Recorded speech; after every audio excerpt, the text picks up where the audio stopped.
Hello बच्चों, और question is here. देखिए, एक स्ट्रक्चर दी हुई है और ये बॉन्डिंग बता रखी है। तो ये एक्चुअलिटी में दो एमिनो एसिड्स हैं। इन दो एमिनो एसिड्स की स्ट्रक्चर बता रखी है। ये हमारे पास में क्या है, देखिए, एमिनो ग्रुप है। ये हमें क्या बता रखा है, एक एमिनो एसिड्स का एमिनो ग्रुप बता रखा है। और ये हमारे पास में हाइड्रोजन है। अगर ये हमारे पास में हाइड्रोजन है तो ये हमारे पास में सबसे सिंपलेस्ट हमारा क्या है बेटा, एमिनो एसिड्स है, जो ग्लाइसिन है। एक्चुअलिटी में ये हमारे पास में ग्लाइसिन की स्ट्रक्चर है। ये दो मॉलिक्यूल थे, ऐसे ऐसे दो मॉलिक्यूल हैं। और ये हमें किसकी स्ट्रक्चर बताई, ये एमिनो ग्रुप बताया। और ये हमारे पास में हाइड्रोजन, ये हाइड्रोजन, और ये यहाँ पर कार्बोक्सिल ग्रुप। अब आपको क्या बताया कि ये जो हमारा सिंपलेस्ट ग्लाइसिन मॉलिक्यूल है, दो एमिनो एसिड जब आपस में जुड़ते हैं तो यहाँ पर क्या होता है, ये वाटर का मॉलिक्यूल बाहर जाता है। जब ये वाटर का मॉलिक्यूल बाहर जाएगा तो हमें क्या देखने को मिलेगा, इस स्ट्रक्चर को देखिए। ये जो हमारा CO है और ये हमारा क्या है, इनके बीच में बॉन्ड बनता है NH के बीच में।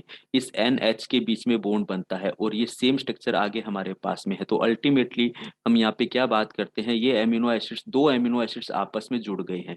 तो ये जो दो एमिनो एसिड्स आपस में जुड़े हैं, इनके बीच में ये जो बॉन्ड बना है ना, इस बॉन्ड को हम क्या कहते हैं, पेप्टाइड बॉन्ड कहते हैं। और जब भी पेप्टाइड बॉन्ड का फॉर्मेशन होगा तो हमारा कौन बाहर जाता है, ये याद रखेंगे, वाटर का मॉलिक्यूल बाहर जाता है। एमिनो एसिड्स इस तरह से जुड़ते हैं, ठीक है। तो ये कौन सा बॉन्ड बनता है, हमारा पेप्टाइड बॉन्ड बनता है। ऑप्शन बी हमारा यहाँ पर बिल्कुल सही है। ग्लाइकोसाइडिक बॉन्ड की बात करें तो ये बॉन्ड हमें कहाँ देखने को मिलता है, सैकेराइड्स यूनिट्स के बीच में देखने को मिलता है। सैकेराइड्स यूनिट जो कार्बोहाइड्रेट की यूनिट होते हैं, ग्लूकोज ग्लूकोज जैसे हम जोड़ते हैं।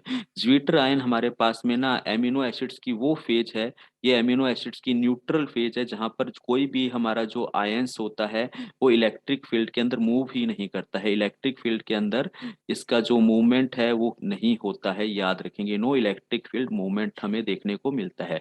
एमिनो एसिड्स तो हमारे पास में पर्टिकुलर एक सिंपलेस्ट बायोमोलिक्यूल है, जिसके पास में एक एमिनो ग्रुप होता है और एक क्या होता है, कार्बोक्सिलिक ग्रुप होता है।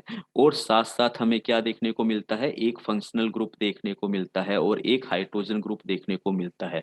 तो ये एमिनो एसिड्स है। अब ये बॉन्डिंग की जो बात की है तो ये बॉन्डिंग हमारे पास पेप्टाइड बॉन्ड है।